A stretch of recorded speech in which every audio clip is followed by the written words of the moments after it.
Dude, that's why I go to the gym. Try to fight the dad bod away. Who needs to work at gym, man? I'm fucking dropping weight like Start a restaurant?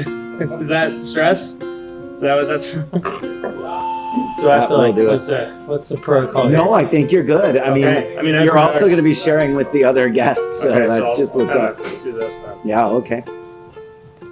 Who's the other guest? Well, these guys are going to come on. Okay. Tell us about their new jam here. Great. Love that. And then we have Jake from Spot On Point of Sale. Okay.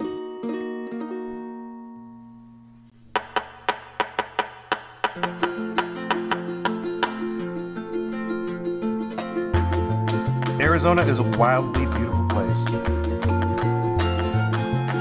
brimming with over 100 brewing companies. I'm Rob Fulmer, the Director of Government and Community Affairs for the Arizona Craft Brewers Guild. I'm joined by Executive Director Andrew Baum.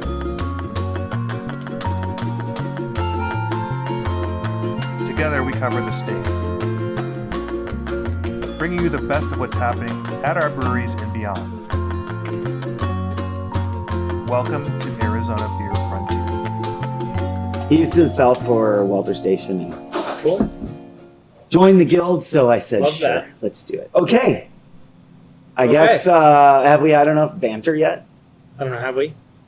You and I always just roll right into I feel like banter is pretty much, there's no, right there. There's no like, Every day is a banter day. we don't warm up. We just dive in. Well, welcome to the Arizona Beer Frontier. Today, I'm so happy to be here. Oh yeah, I'm glad you're here too. I'm so happy.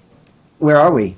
We are at the new Oro Brewing and Vice Company. Mm-hmm. The reinvented Oro Brewing and Vice Company. Right. Oro rebranded into this really rad divey bar. Right now, it used to be super bright in here. Yep. Now we've got a little tone down on I the know. lights. We've got some red lights, Very moody. Christmas lights. Yep. We're selling a bunch of little Tobacco snacky and snacks. zins and Yeah, everything that industry people need to stay alive. keep on rolling. Yeah. Well, you are Johan Warnholtz. I am. That is me. After you're done with that sip, why don't you tell us a little bit about why would Johan Warnholtz be on this podcast? Is kind of a question people might have. Well, this is just another part of my unending project to butt myself into the beer industry And do everything you can in beer. Yeah, I love it. without actually working at a brewery. Yeah. No, so I own Exceptional Vibe, which is a events and marketing company here in Phoenix. I put on mostly food and beverage events, but all kinds of other fun events, corporate events, dinners, beer festivals, food festivals, you name it. And I also do marketing for local businesses, and I'm a big beer fan. I've been a big beer fan for a very long time, and I've turned it into a business. How did you get into craft beer? How did I get? Oh my gosh. Okay, so the story of how I first started drinking beer is when I was 19, I moved to Paris for 6 months. And while I was in Paris, I told myself, I'm not a big wine guy. I don't like spirits because I had drank tequila too much prior to that. And so I was like, I'm gonna learn to like beer. So I went to a bar and I ordered a beer, like whatever their light beer, 1664, whatever the light beer is in France, and a Coke. And I would drink the beer until I was like too bitter or whatever, and I'd chase it down with the Coke. And then after like 2 weeks of going to the bar like 3 or 4 times a week and doing that, I noticed that I would finish the beer before I even touched the Coke. Aww. And then I stopped ordering the Coke, and then I just started enjoying the beer. And by the time I got back to the States, I was like, PBR was like my jam. And then my brother was into craft beer at the time already, so he was like, you should try Blue Moon. And so I tried Blue Moon, and then I went into the Belgians and the Hefeweizens and that maltier, sort of sweeter route. I got really into Kilt Lifter, and then I just dove right in. And now I like everything. How did I not know you had a brother? I do. Okay, great. So you got into beer that way. You moved back here. You started drinking the malty things. Yep. And then you started homebrewing Oh man, a while down the road. Homebrewing, 10 years down Yeah, the road. homebrewing came significantly after I started homebrewing. God, I think it might be around 3 years ago now. It was 2021. I think it was right after I moved into my house, and I had the space for it. I had done a Mr. Beer set before at my condo before that, but it's so much less involved. Or at least I didn't. I just followed instructions. Right? Yeah. It wasn't like I wasn't in it. But that's great to get into So it. yeah, I mean, you you make what your first happened beer is- and you're like, this actually happened. Now I can do more. Totally. I actually don't remember what it tasted like at all. I don't my brain didn't register that I made beer until later on when I wanted to get into it. I had met you and Rob, and I'd gotten more into the industry through events and everything. And I still remember I went to Arizona Strong, and I went to the Ash booth, and they're like, "Are you going to sign up?" I was like, "Yeah." And so I signed up, and I went to a brew day, and then the next day I brewed my first beer. You sure did. I did. Yeah, And we then- spent some time in your garage brewing together. Yeah, That's we've fun. Brewed a lot of good beers together. Yeah, it's great. Let's see. What are some of the more unique events that you put on? As long as you're here. I mean, Yeah, I mean, let's learn about you. so I started my company in October of this past year, so Which is coming up on the a year. exceptional vibe. The Exceptional Vibe. Prior to that, I was the marketing director for a local publication. I put on several events with them. But on my own, I think the most unique event I've done has been my Sunday Dinner at the Deuce series, which is a dinner that I put on. We've done 3 of them so far at the Deuce in downtown Phoenix. We bring in 3 chefs. They all cook their version of the same dish or some theme. And then guests get to try all 3 and then vote for their favorite at the end. So it's like a live cooking show. People have really enjoyed it. We did a surf and turf dinner, we did a mole dinner, and then we did a barbecue dinner. We have a vegan one coming up, and then we have a Thanksgiving one in November.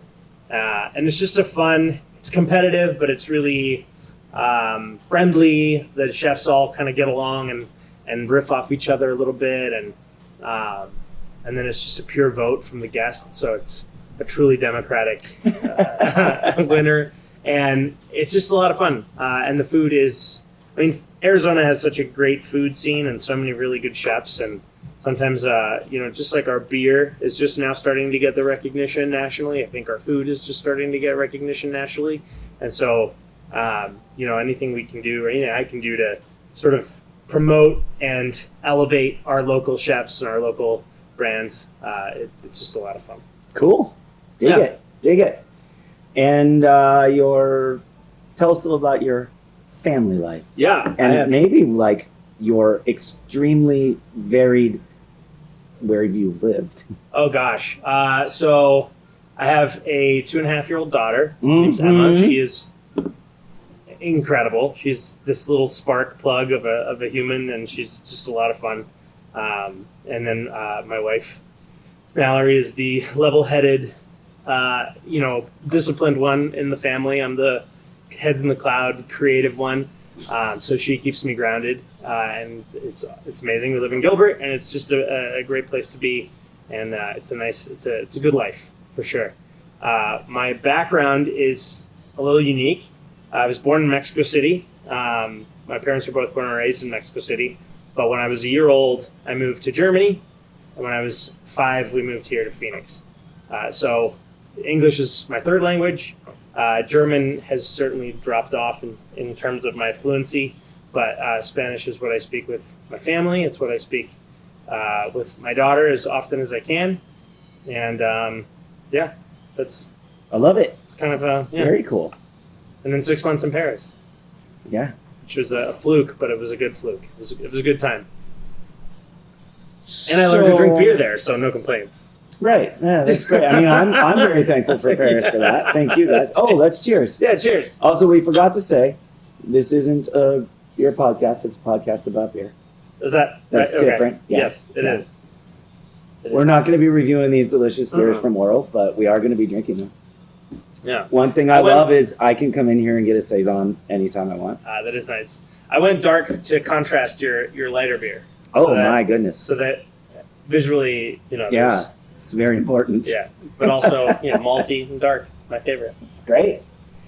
Hey, tell me about some of your favorite things in the Arizona beer scene. Oh gosh. I mean, you're my co-host. I'm not Yeah, here to no, interview totally. you, but here we are. I think for me, the thing that I love the most about the Arizona beer scene is like the general cohesion of it, like the camaraderie. A good example of it is Sana Sana is one of the newer, if not the newest, brewery in Phoenix, off of Roosevelt in downtown Phoenix. And I remember going for their soft opening and just seeing people from other breweries just filing in with 4-packs, like as a gift of like welcome to the community. And it's just like I don't know of any other industry that does that.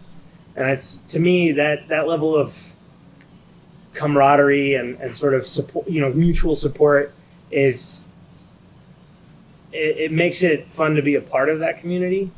I think if it was a little more cutthroat and a little more, there's always competition, but if it was a little bit more aggressive, then I don't think it would be as fun to be a part of it. One thing that helps us out, I think, is that we have a majority of breweries that are more taproom Yeah. focused. If we were in a bigger state where there was a lot more fighting for shelf space Sure. and fighting for every single placement in craft beer bars and things, Yeah. that it might be a little different. Sure. But I'm just thankful for what it is, for sure. Right. Yeah. I mean, it definitely helps that we're the fourth, fifth largest city in the country. There's a lot of real estate. There's a lot of people. There's a lot of space for a lot of breweries to fit in and be a part of it. I think if we were in a smaller town, that the amount of people that you can market to starts to Yeah. narrow, and so the competition for those people maybe gets a little more intense. There's 6 point something million people in Phoenix. There's plenty of people to go around. It's a lot of people here. And people ask me, are we oversaturated? And I say, oh my God. No, No. we're not oversaturated. There are so many neighborhoods that do not have Yeah. access to a brewery. Easily, of course, they go 10 miles, they'll hit one. They go even Sure. 5 miles, they'll probably be able to find one. Yeah. But a neighborhood brewery, there are so many neighborhoods that just don't have that yet. Yeah. Should And we? a lot of I don't know, neighborhoods- maybe not. A lot of neighborhoods don't have the demand for it yet either, right? Like there's parts of Phoenix that maybe aren't as Is that focused. chicken and egg? Maybe 100%. If the brewery opened and people, and that operator was able to generate some excitement, Yeah. they could make a go of it just about anywhere, I That's think. completely fair. Says the guy who doesn't own a brewery and the guy who doesn't own a brewery. It's perfect. We know everything about the industry, Well, that's for sure. I think you and I are in a position where we get to see how a lot of different people are doing it, and I could be wrong. Always, it's likely that I am, but I think when you own a brewery, your time and attention is focused on your brewery. Oh, so much. You definitely talk to other brewers, and I'm sure everybody's sharing information and sharing. Yeah, but probably like not your- as often as you right. think. Your focus is like operating your own brewery, and so I Getting think, exhausted and beat up constantly. Uh-huh. And, and like so how you and much. I are in a position where we do talk to a lot of different breweries about how they're doing business, and so I think the insight into what's working, what's not, maybe we have a little bit more access to that because we're sampling from several different places. Yeah. We get to see a kind of Yeah. a bigger picture than if you're in 4 walls all the time. It's tough. Yeah. For sure. Let's see. What lessons have you learned that breweries could make events easier for themselves? It's like, what lessons have I learned? God, that is an open-ended question. No, about events. I think finding your like community and your sort of personality is really important in an area where there are a lot of breweries. It's maybe not oversaturated, but there are a lot of choices, and I see. Yeah, we're in downtown Mesa right now. There's a fair number of breweries here right I now. could throw a rock in Yes. 5 directions. And I feel hit. like 2 more are going to open next week. I just don't know Yeah. why. But So I think it's finding that personality. You know, I mentioned Sana Sana already, but I think Sana Sana is a good example of a brewery that is making craft beer and is marketing to craft beer people, but also has like a whole other community. they have their own niche. Right. I mean, Yeah. and not only just to be a niche, but Yeah. to be authentic to their people. And maybe that other community is not even beer drinking, right? Maybe they're just people who are a part of that community, and so they come in because they have other options. Right. You know, I think about Tyler up at Kitsune. He started his Tabletop Tuesdays and his game nights and all that stuff, and now he like leaned really hard into that. Now he has D&D groups coming in and you know, all those card games and stuff coming in, and it's like the spot for them to all go and hang out. And he buys like the limited edition stuff from the Yeah. manufacturer And and then sells is them. able to sell them. Yeah. So there's like Oh, retail. Right. That's a thing. Yeah. So I think to me there's 2 things that I've noticed that can make a brewery stand apart is having that sort of secondary community that you lean into and that you like you know, try to own, and then you know, I mean, a food program helps, right? The food program helps, retail helps. I think if your choice is go to a brewery that has food and go to a brewery that doesn't have food, I think most people are going to pick the one that has food. So having a constant stream of food trucks or food vendors, I think, helps a lot. Having restaurants next door that are willing to bring the food over helps a lot. So like, I think having any food in your 4 walls Yeah. helps. yes, Like, it doesn't matter what it is. 100%. Hot dog, shitty Wisconsin-style tavern pizza. Anyone can do that, Yeah. right? Yeah, for sure. I mean, 100%, right? Because who hasn't been, you know, a couple beers in, and so all of a sudden you're hungry. Like, Yeah, and I you don't know, want to walk out the door and go Yeah, somewhere and the wait option- there for the food and then have to come 100%. all the way back. I'd rather sit here, drink my beer, and then Totally. have another one while I'm eating. Totally. So that certainly helps. But like diversifying, right? Having the right license to be able to pour wine, because then the people that don't like beer, I know. Don't get me started. I know, but it helps, right? Because then, Oh, like, if it's hugely. a group of people, they're like, "Oh, I I'm not want really that for all our breweries. Right. It's just not. I mean, It's not easy. in Maricopa County, that's $50,000 right up front. Mhm. Maybe it's come down a little bit in the Yeah. last year. It's higher. It's still up there above. Okay, so yeah.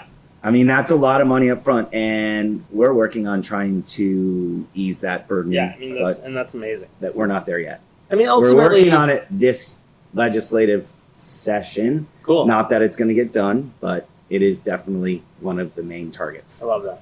And I mean, obviously, you know, a lot people that don't know the guild always ask me like, "Well, what do they do?" I'm like, they exist to make life easier for the breweries. That's all day. And I That's think you all guys do. have done a good job of that. Cool. But yeah, I mean, you know, my advice isn't. I'm not always aware of like the financial implications of the advice that I could try to give a Sure. brewery, but definitely like the more you can diversify, the more people you're going to get in, Right. and so and then just getting involved in the community. You know, I know beer festivals are important, but they're also a big expense. So you know, maybe it's not always feasible to participate in every single festival. But It wouldn't make sense. right, I've given that advice to brewers and said, you don't have to do that. Yeah. But what do you think could make that expense more? Brewers are going to have to spend the money on people being there, on beer there, on taking someone out of the building Mhm. that they need that day. What do you think breweries could do to make that better for them? worthwhile. Instead of it just being, oh God, I have to give away free beer, I have to get Mhm. my employees out. How could you make that a better Yeah. thing?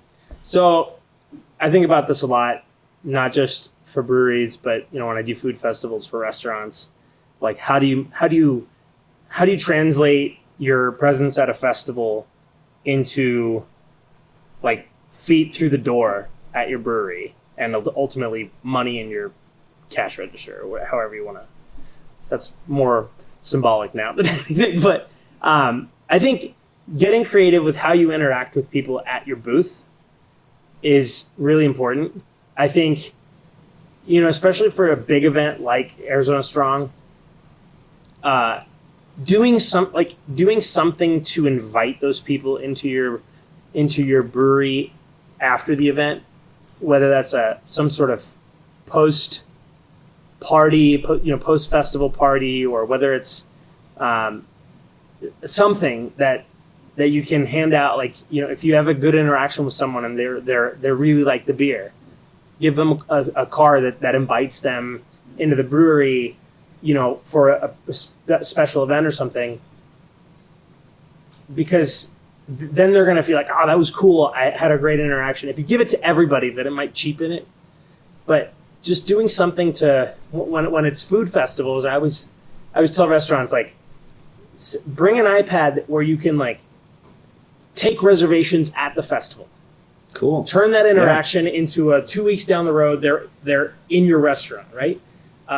Or hand out something for a free appetizer or free dessert or something that translates your interaction with that person into them coming into your business. Sure. And it's that person behind the booth. A lot of times, I know that people are struggling with their staffing points and they just go, I don't know, send Timmy out. And so Timmy goes out, but Timmy's probably not the right person for that.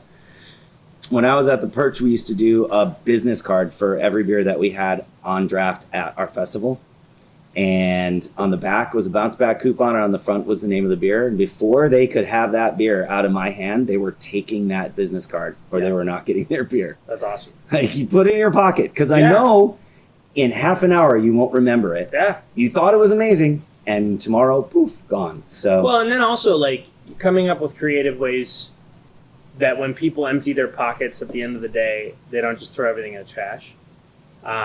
Wilderness gives out these little wooden chips. Yeah. That are a 1 cent pint or something. Right. You empty your pockets at the end of the day, you might have a stack of stickers and coupons and whatever. Sure. But that little wooden chip is gonna stand out.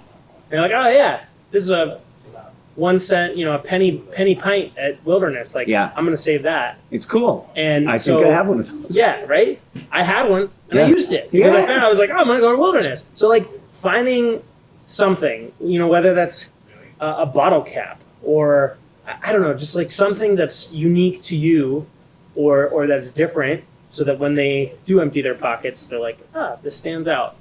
I think just a little bit of creativity.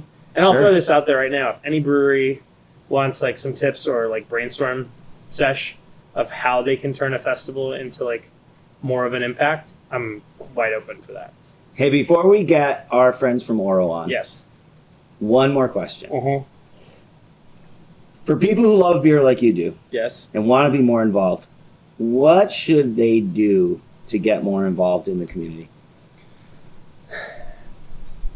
First, follow as many breweries as you can, local breweries as you can on social media, because they're all super active and they're posting their events, they're posting their beer releases, they're posting all of the things on Instagram. And so getting on there, and even if you just create an Instagram just to follow a bunch of breweries, it helps them because it gives them an audience, and it's a really good way to stay up to date.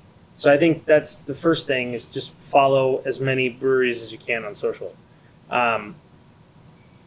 You didn't ask me to do this, but follow the Guild. The Guild is constantly posting things about local breweries as well. There's certain beer influencers in Phoenix that I think do a great job of kind of keeping up with that. I think of Rachel Binkowski. I think of Charlie. Charles. This is Charles Culinary Chronicles or Craft Chronicles. I think the culinary one got hacked, but following those people that are having the conversations and then sharing it with everyone, I think helps a lot. The Exceptional Vibe on Instagram. Oh yeah, pretty good job. That's nice. We try to share, when somebody posts something exciting, like an anniversary or whatever, I try to share it on our stories to just try to get it out to more eyeballs. So, but I think social media is just such a powerful tool for that. And if you want to be more involved, if you want to be more in the know, there's been plenty of times where I've seen somebody post about a beer release, and I'm in the car 15 minutes later to go get Yeah. Back in the day, it was a growler. Now it might be a can or something, but it's a great way to stay up to date. All right. Well, Dave, you gonna be repping Oro? Or is it Grant? Come on, Grant, Dave, come over to the hot seat, y'all. Well, it's our first time at Oro my first time at Oro in the newly revamped Oro and Vice Co. What was the inspiration for this? Well, there are a couple things. Grant's joined us, you joined us, what, 2.5 months ago, 3 months? Something like that, yeah. And we were kicking around some ideas just to kind of get a little more activity in the tap room, because getting through summer and that, things kind of slow down. Kind of. Yeah. To say the least, yeah. In truth, yes, really slow down. And we discussed some things like, what are some of the biggest days in a business's history? And it was usually opening day, and then sadly, when they say, hey, we're going out of business, and then everybody's like, oh, I got to get down there one more time. And it's like, well, I wish you would have been here beforehand. We wouldn't have to go out of business. Right. But those 2 times seem like the biggest thing. And it's like, well, we don't really want to go out of business, so how about if we open again? And then Grant kind of took that, and he's like, well, I think if we're going to open again, then we do it this way. And he kicked around some ideas and actually came up with some themes and that. And we had a meeting on that, and it was basically, okay, let's do it. Cool. We're going that route. Great. Yeah. And everybody that works here basically has something to do with what we did. They brought in their own posters. They brought in Pez dispensers. They brought in things from their garages, from home. I brought in guitars and basses and stuff. They brought in the skeleton. I mean, you name it. It turns out everything you have in your house in a box belongs in a dive bar. Get it out. Yeah. Get it out of the house. Put it to Whose use. skeleton is it? One is mine and one is Jesse's. Yep. Bad joke.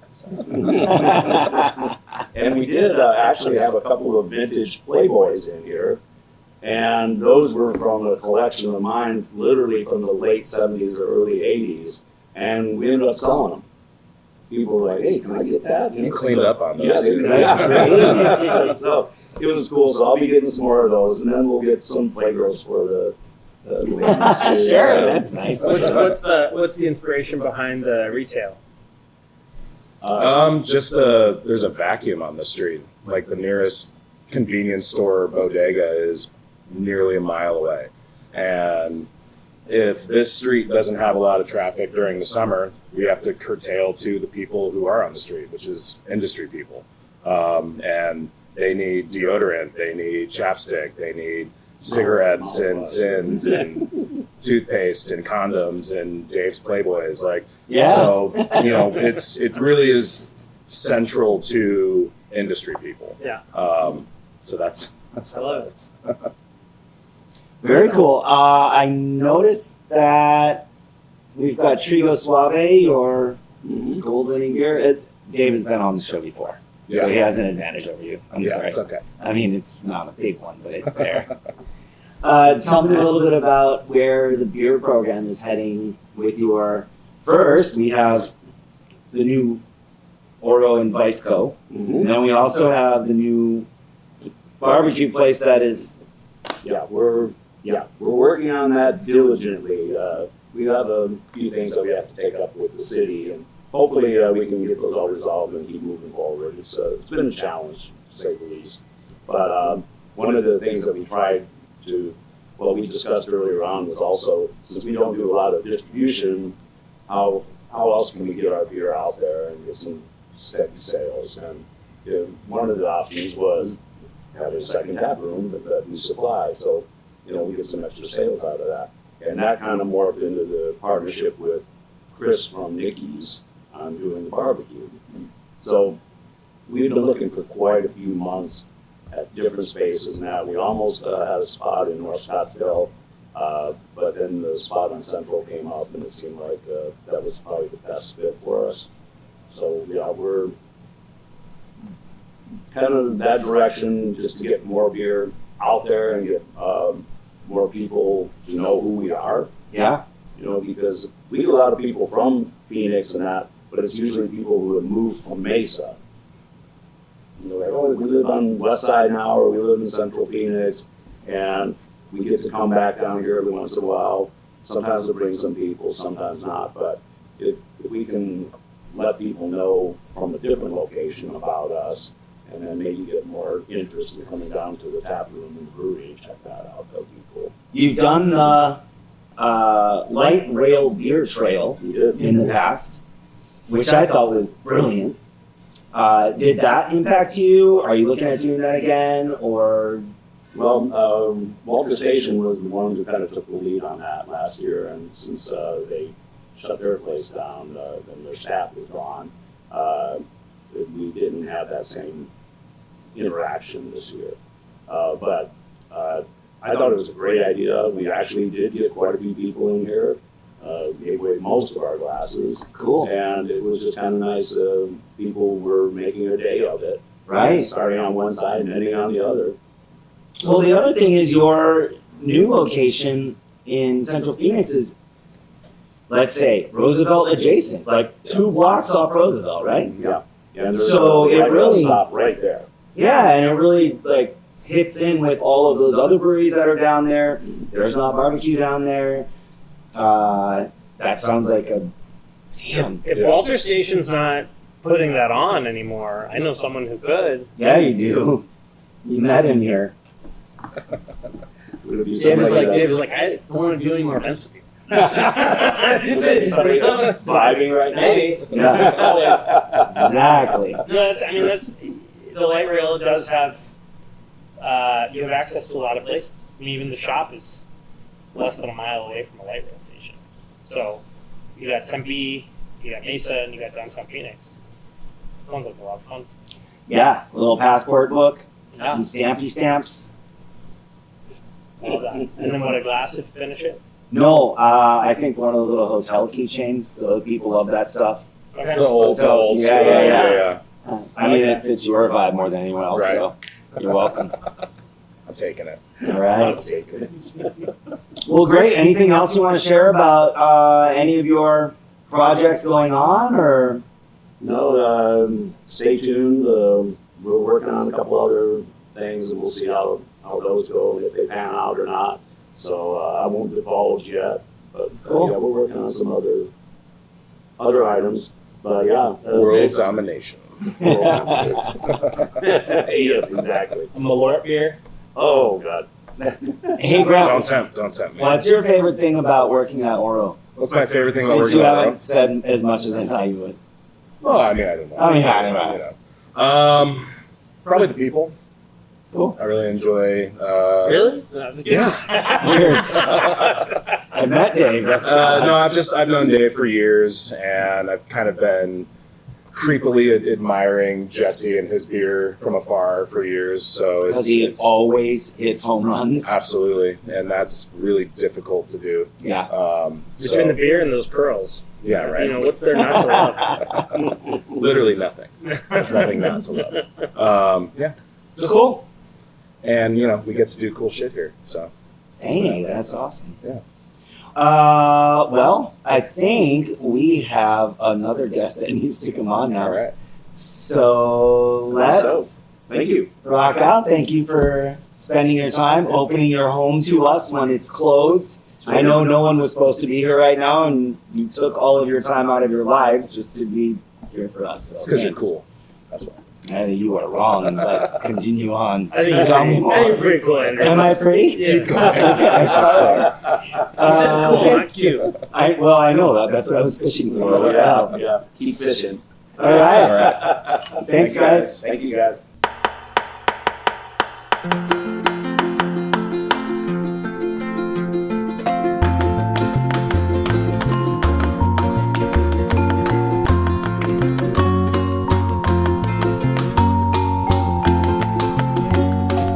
I mean, I have 800 different things. Oh, sit down, guys.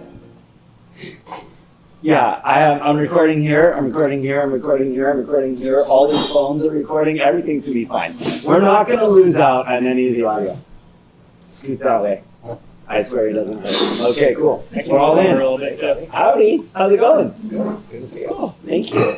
I'm Jake as well. What up? Oh, that's Jake. perfect. I love that. Wilson. Are you the Also north? Jake Wilson. I am east. Oh. Yeah, so Drew's the north. All right. You know. Oh, yeah. I just drove all the way down. Wow. I know. Now I feel so fancy. Just All right. Jake said you were going to be here. I was like, yeah. Okay. Yeah. Cool. Well, I did target most of my questions, which are only 3, because you're just gonna have to tell me what's going on. But give me the quick intro on why you guys are here and how we all got to this place. Well, I think the biggest reason is because of this guy right here. This is Jake Olson. And I'm also Jake Olson. So Oh my God. hopefully we don't get too confused here. Same spelling? The best way that we have been able to distinguish it is that this is Beer Jake. Mm. He comes from this industry. He is known as Beer Jake within our company now. So it's a very easy distinguisher. It just doesn't help that we have the same exact name, same exact height, even same dad name. It's crazy. Different story, different time, but Jake kind of got us introduced. Has made a lot of connections to a lot of breweries and tap rooms, which, you know, we're coming from Spot On. So Spot On, we are a restaurant hospitality technology platform. So we service and really focus in on that industry. And we recently have a product that has been developed and I think works very, very well for tap rooms and for breweries. It's for, you know, quick changes on the POS and, you know, keeping track of inventory of their taps and their kegs and things like that. So a very, very easy platform to use. So we are in the POS space, POS industry. But again, just really focusing on the restaurant hospitality side of things. Cool. So I know as being a restaurant manager for like 20 years, frustrations like losing connection and in the middle of a Friday night, things just don't work. Why does that happen? I mean, I feel like we're in a whole new world where that shouldn't go. What kind of redundancy does it take to make that disappear? Oh, introduce yourself. I'm Drew. I'm the Drew. Northern Arizona guy with Spot On. And if anyone knows anything This is about Beer Drew. losing connection in Northern Arizona, it's going to be this. Yeah, we're still like 20 years behind on internet connection alone. So Yeah, sometimes- my son lives up there. Yeah. Yeah. So, but I also was in the craft beer world around Arizona, as you know, for 11 years, something like that. Expand on that, yo. This is a beer podcast. Yeah, it's a That's beer. all it's for. Yeah, so I mean, it's not a beer podcast. It's a podcast I about was going beer. to say, Yeah, I just contradicted my own intro. That's all right. So I started in distribution sales of for a few distributors up north. Got into the craft beer world. Worked for a couple big breweries around the states, some fun ones, just selling, and then moved on about a year and a half ago and came to work for Spot On. Just working kind of same people that I know, right? You're selling to bars, restaurants, tap rooms, but now I get to help them on another end. So, to your question, kind of about the connection, busy Friday night, our company has worked really hard to develop a couple fail safes, right, for that. We have a backup router that's built into our system that as soon as your internet goes out, it kicks on with cellular.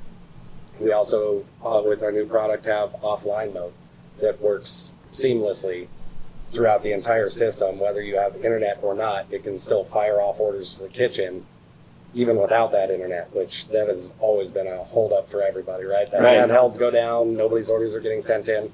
Ours has a separate connection to everything, including the kitchen printers, that just goes straight to them. Saves us a lot of time and a lot of headaches on Friday nights. Mm-hmm. I'm the only one drinking here. This is great. I mean, you beat me to ordering another beer, so I'm drinking. You guys like a beer? Of course. Yeah. Yeah. Is that a I didn't know what the MO was. Protocol. It's Yeah. a protocol. Okay. One of the benefits Can I do the cafe? of podcast is tap room. Yes. Anything IPA for me, I'm good. Yeah. Yeah. Same. Like easy or West Coast? Both.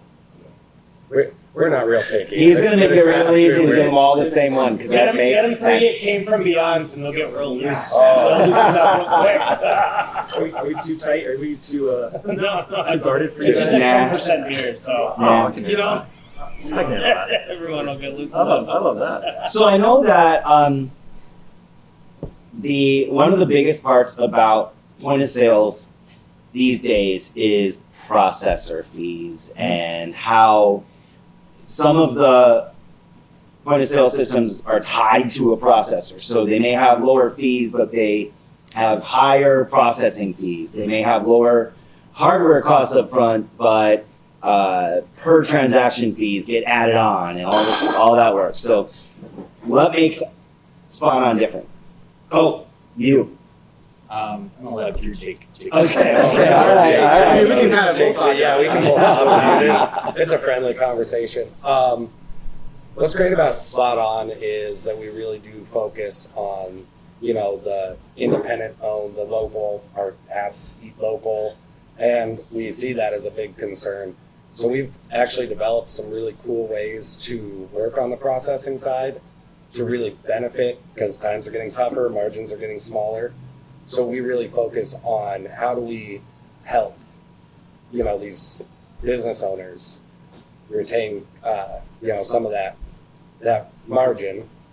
So we offer a few different options. I'll let Jake talk a little more, like the one that everybody loves. Yeah, I mean, I think most of us are familiar with surcharging, which is a little bit of a controversial topic because as a consumer, I don't love that, seeing that line item at the bottom of your check that's like a 3.5% fee will be added if you use a card, right? And it's like, oh, I wasn't really expecting That's that. kind of getting normalized a little bit, though. That's getting normalized. The preferred method, in my opinion, is actually something known as dual pricing or cash discount.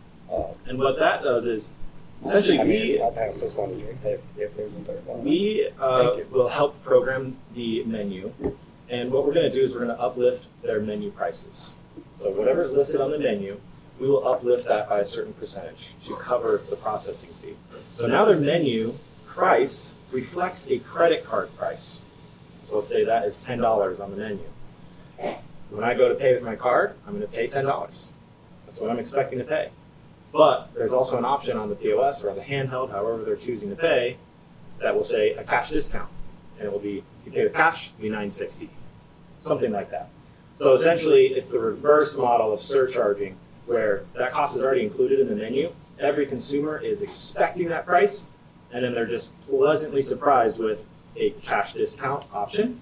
That's marketing right there. Like gas stations. Pretty much just like Yeah. gas stations, except you don't have to post both prices, but it is that same idea, right? You just get a cheaper deal, you happen to have cash. Well, guess what? Most of us aren't carrying cash. I don't have any cash on me.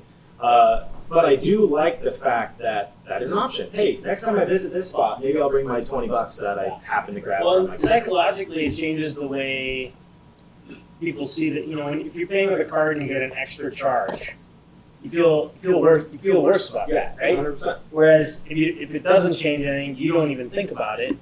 But if you do pay with cash and you get a discount, you're like, it's not even a paradigm shift. It's just a psychological It's a shift. small It's really little interesting. mentality, Yeah, that we've been able to see. We've had a ton of success with it. Like as you mentioned, surcharge does get more popular because merchants want to offset those fees now. And before they used to say, this is the cost of doing business, right? So we have to, 2 to 4% is typically what they're paying. Margins are already slim enough. If there's a way to offset that, then why not explore that at least, right? And do you guys do processing? So yeah, we do the processing, we handle the processing. And to your point, you mentioned certain POS systems are tied directly to their own processing. Some are more agnostic, so you can have options. At Spot On, we have a meet it or beat it policy. So if we can at least meet where you're at or beat it, that's most of the time what we're going to do.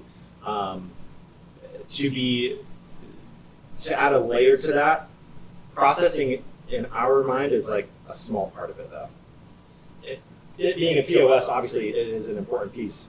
But we are at Spot On are a little bit more focused on like the software and technology that's actually going to help build recurring revenue, help customers come back in more frequently, help guests order more frequently, order more, having more ability to order more easily, essentially. So Right. What is the big difference for you from selling beer to selling technology? Because that's got to be a huge adjustment. Not starting with a cold beer every morning. That's probably I'm just messing. It's You can still do that. I still do, and I have. we still we do that. Jake. So beer Drew. The big difference is just more on the timing of the day when I'm going in. When you're in the beer sales field and you're going out, you're doing promos at night and all of that. Most owners and managers are making decisions about point of sale and stuff earlier, in the day, and they're out of there by 2. Hopefully, we'll knock on wood, because I want every one of them to be out, and if they're in at 8 o'clock on a Friday night, something's gone wrong. So the plan is to get out by 2.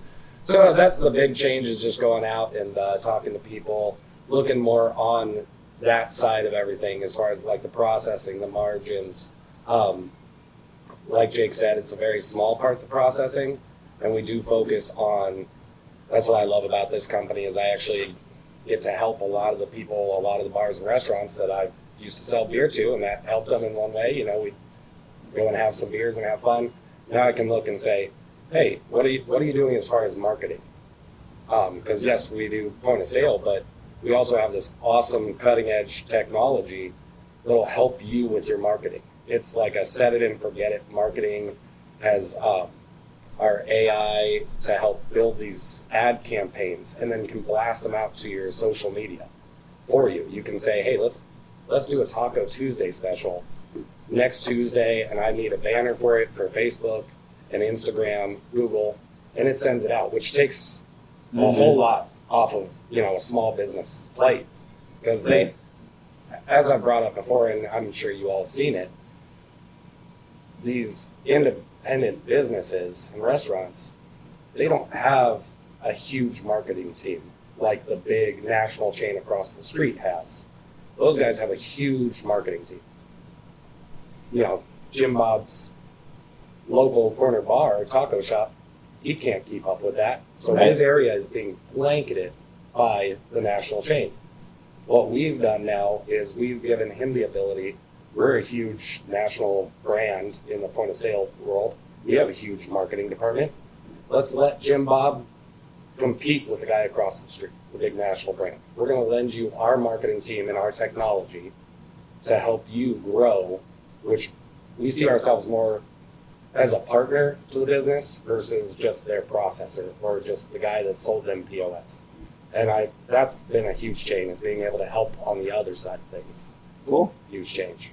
Dig it. Yeah. What is it that you guys are looking to get out of your membership with the guild? I mean, Jake could probably speak to that. He's the one that kind of got us into it. So. I think the biggest thing is the networking. Getting in front of different breweries and tap rooms, and just kind of showing them what we're about. We're here to help, and we really just want to make your business really successful. Cool. Being able to lean in and show our support, that we don't just print "Eat Local" on the hats. We talked about it and wanted to join with the guild because we come from the beer industry. We love Arizona craft breweries. We want to support all the local guys, and this is a way that we could join on and just, like Jake said, let you know what we're about, and you have a friendly face if you do want to look into that.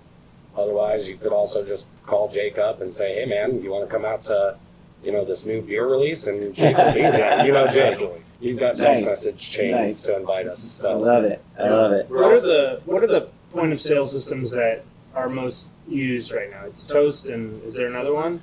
I mean, it's probably Toast, Swear, Clover, us, and maybe Aloha. And so what's the... Aloha's still alive? Yeah. Jeez, I can't even take it. So- It's so ridiculous. Out of personal curiosity, if you go to someone and they're using Toast, like what's the pitch? What makes you guys different than...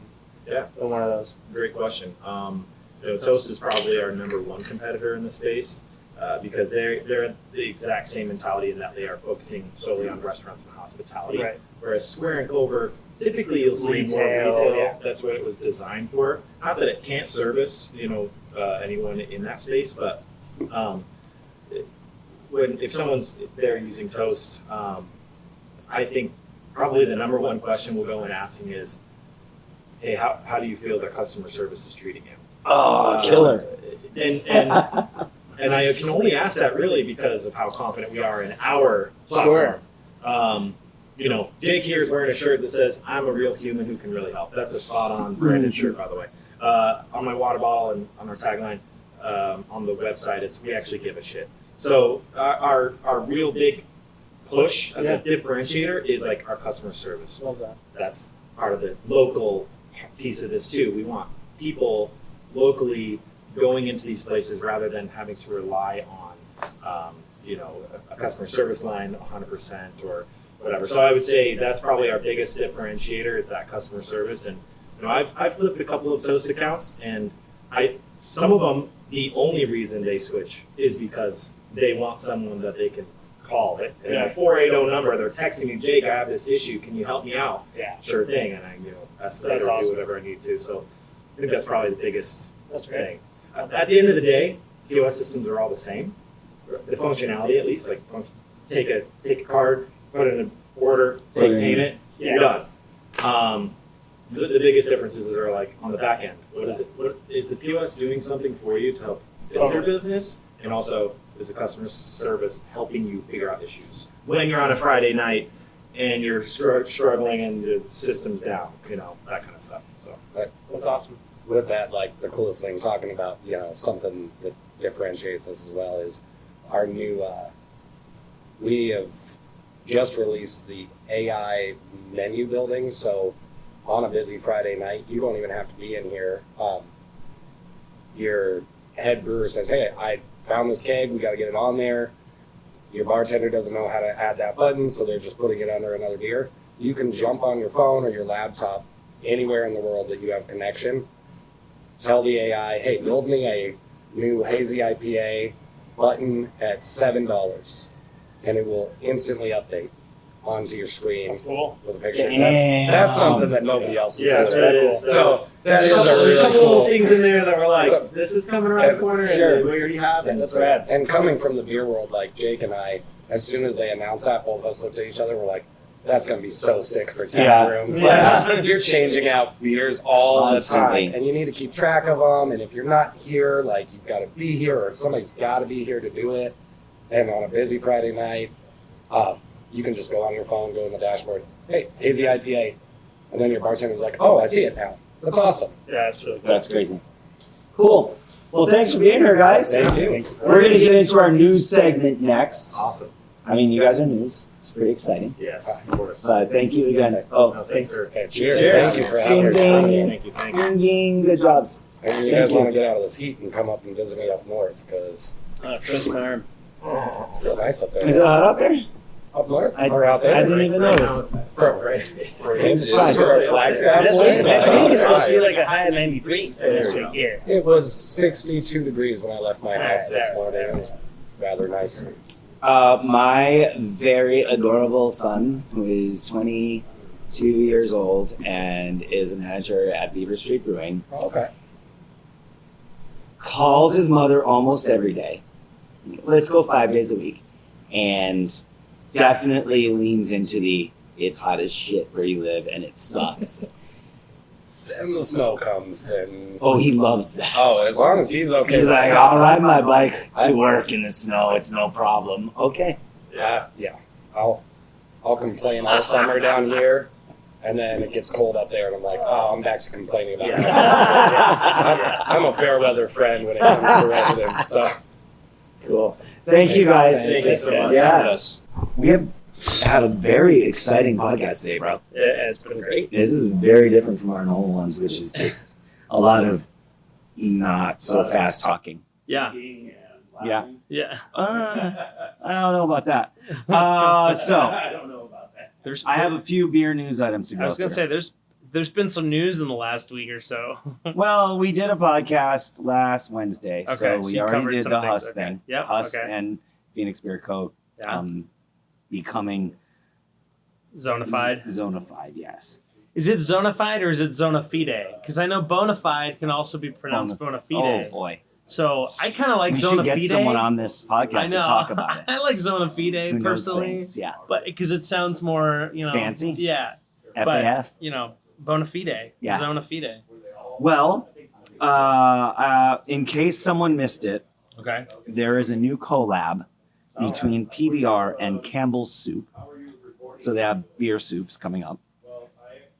Very exciting. Interesting. This is my new news I love it. segment. that we I'm haven't hearing done about before it so much. for the first time right now. Yeah, that's why I, I have think you all here. of these Yeah. things. Let's see. Massachusetts is now allowing direct-to-consumer shipping from out-of-state breweries. Hey, That's pretty great. So an Arizona brewery could ship someone in Massachusetts. Some In beer. Arizona, we are allowed to ship to consumers. That is what the law says. Interesting. It doesn't say consumers in Arizona. It just says consumers. Interesting. Deliver beer to consumers. I like it. There's a little bit of controversy on what that term deliver means.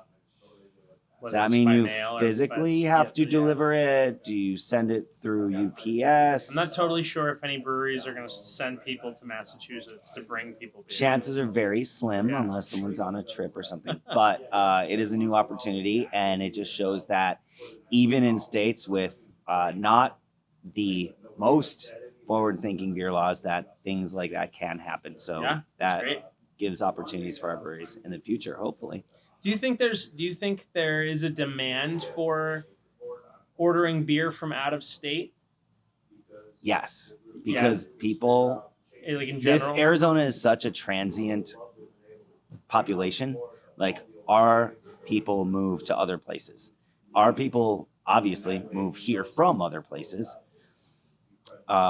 People vacation here for many times longer than a standard vacation. Yeah. Like they'll come down for a long time. They'll really get hooked into a particular brewery that they love and they want to Okay. have that beer again that's and, cool. and bring it and be like, oh, buddies, we're going to have a party on Friday. I'm having my favorite beer from Yeah. Arizona. That's awesome. I love So there is definitely a market. Is it a large market? I can't promise that. that. Sure. But a market. But a move like this opens things up. More opportunities, better. Yeah. Totally. Big news item is that I don't know who determined that Americans are drinking less for the first time in 90 years. I've heard this. What do you think about that? I always have my first question is always, is it generational or is it overall? Because I know I've heard that the younger, the Gen Zers that are coming of age, of drinking age, are just not as interested in it as maybe us millennials were. Because, and I don't know, maybe there's, I think there's a lot of factors. I think that maybe the fact that like cannabis is more and more available, people are choosing that over alcohol. I don't know why you have to choose one or the other.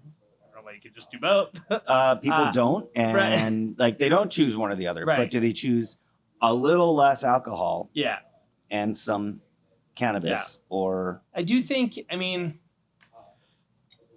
I don't know. I've spent a lot of time thinking about this, and I can't always come to like a coherent like opinion about it, because I just think there's a lot of factors. yeah? Whether that's Well, we're an aging population, right? Yeah. Like there are more So whether people getting that's- older than there are right. coming up.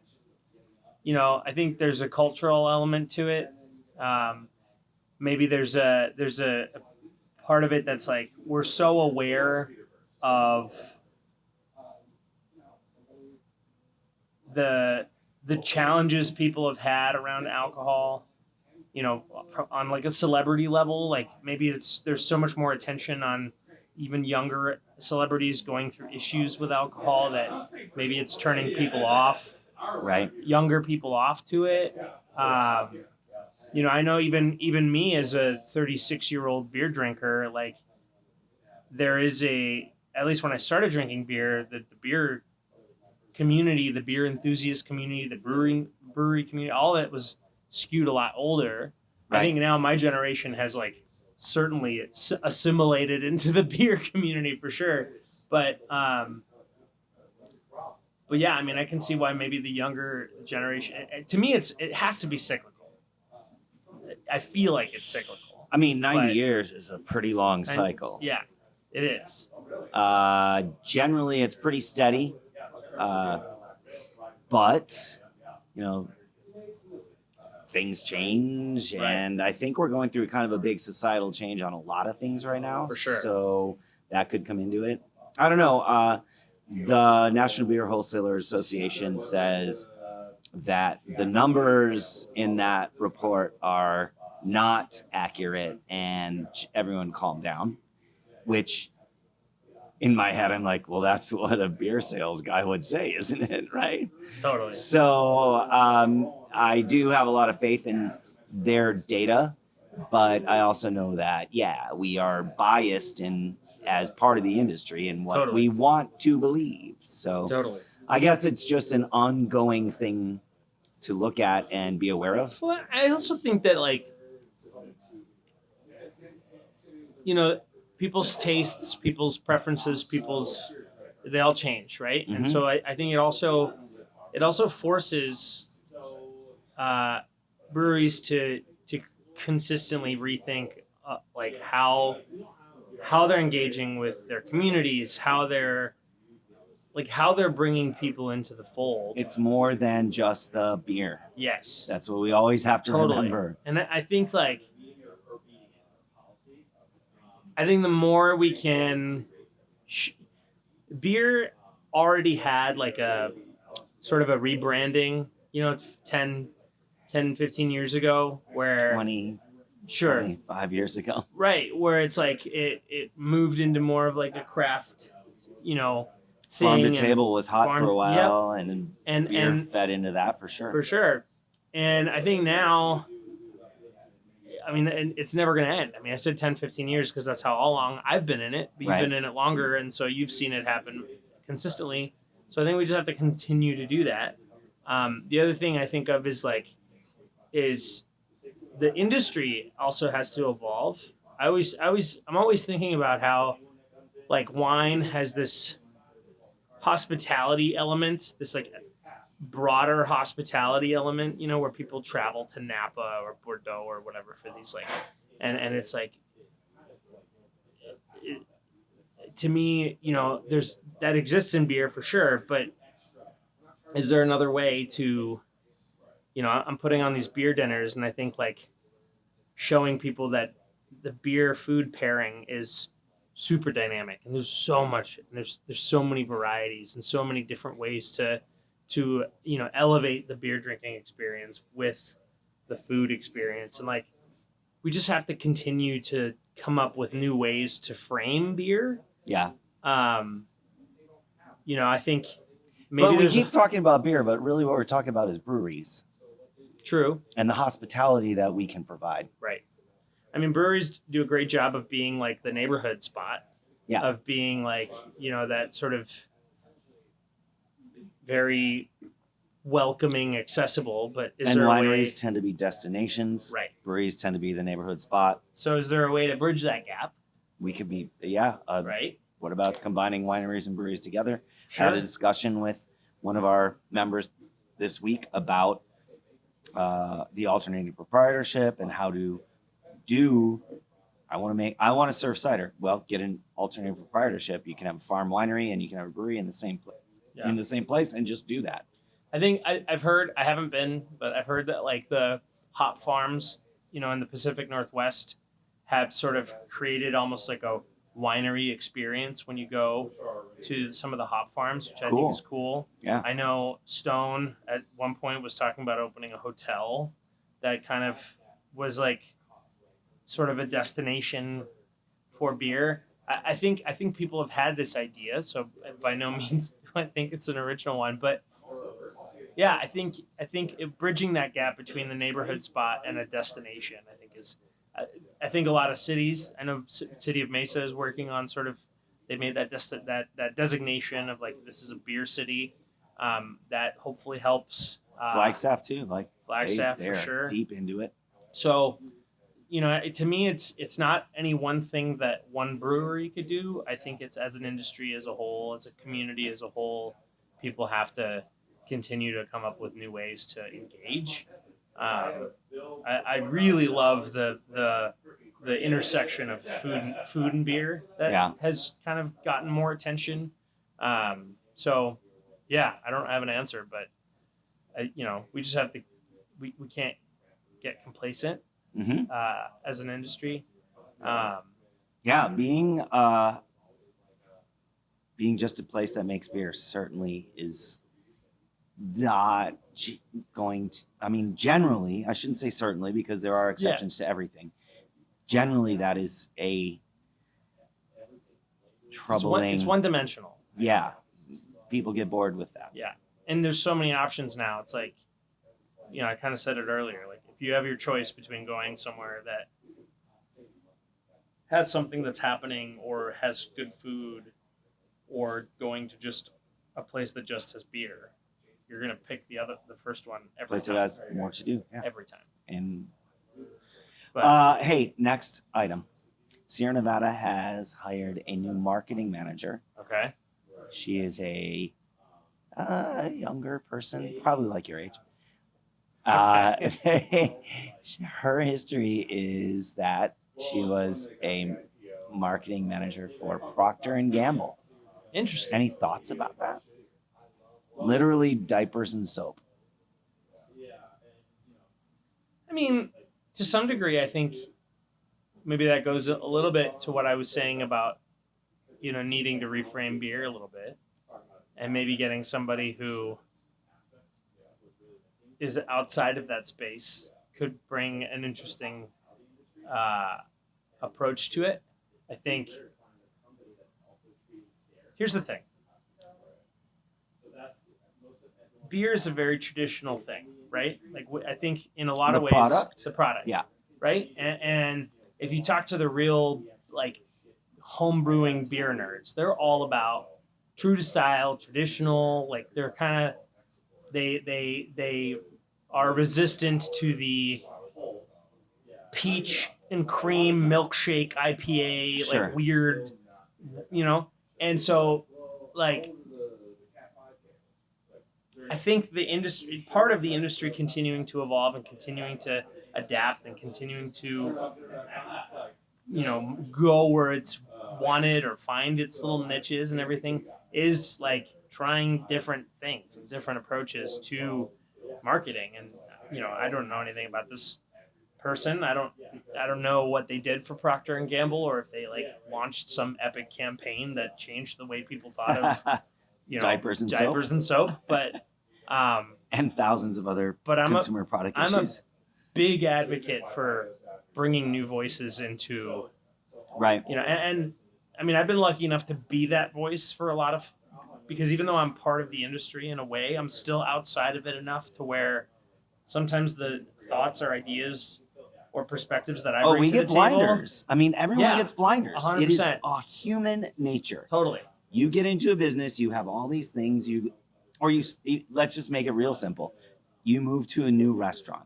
You're a server at one restaurant. You move to a new restaurant and you're like, oh my God, we didn't do it that way. We did it this way. We didn't do it that way. That's why collabs, I think, are great for brewers, because 100%. they get to see different ways that people Totally. do the process or use the ingredients.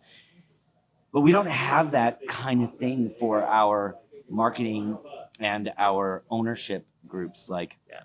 you have to look outside to what is insurance doing, what is construction doing. All these people do business. Yeah.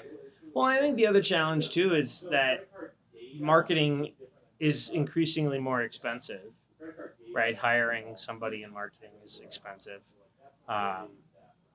There's additional costs. There's the hiring the person, and then there's all the advertising costs and everything like that, and that's not getting any cheaper either. I mean, so It goes up and down. Yeah, I mean, but new markets open, new avenues for putting your Right. message out come up all the time. totally. But so I think it's interesting to see what a large brand like Sierra Nevada is doing, Yeah, because I think it can offer some ideas. right. So if I was talking to a brewery owner, I would say pay attention to what they're doing, Mm-hmm. because getting new ideas helps. And sometimes, the larger brands who can afford the fancy marketing campaigns they're going to do it first, and so pay attention to it. Right. And then if you feel like it's going to work for you, do your best to replicate it. Yeah. But yeah, I mean, it's good. I think it's So good. here's an example. Button Brewing Company. Uh-huh. They are selling advertising in their beer garden. Okay.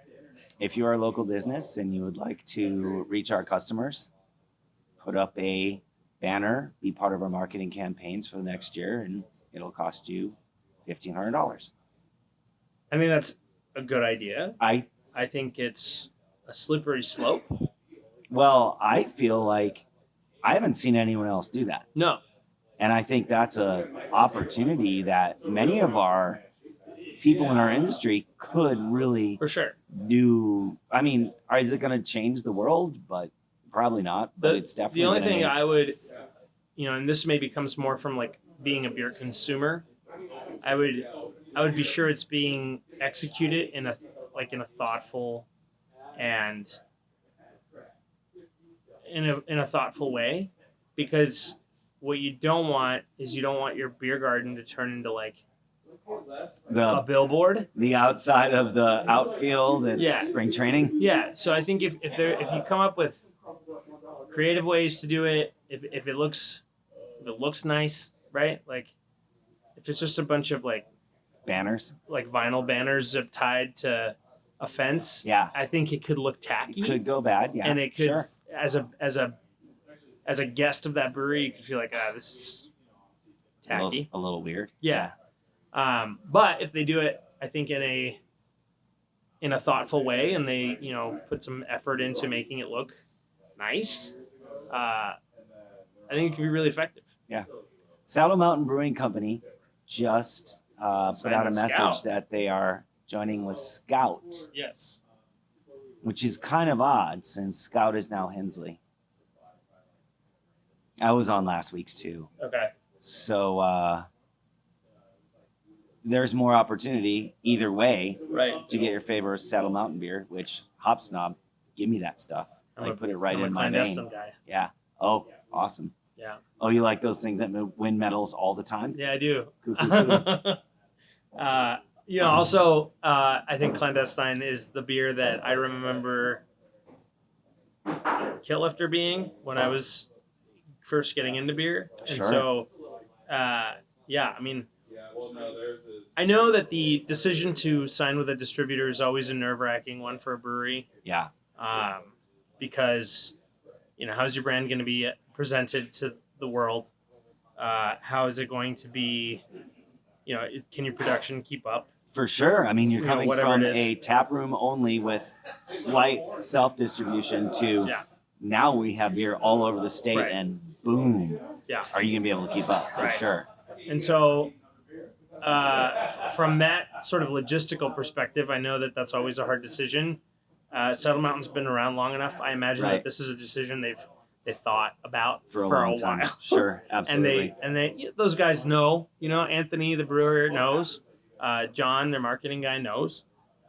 So I think that they wouldn't be doing it if they didn't think that they could execute. As a consumer, I'm excited because they're so far away from me Yeah.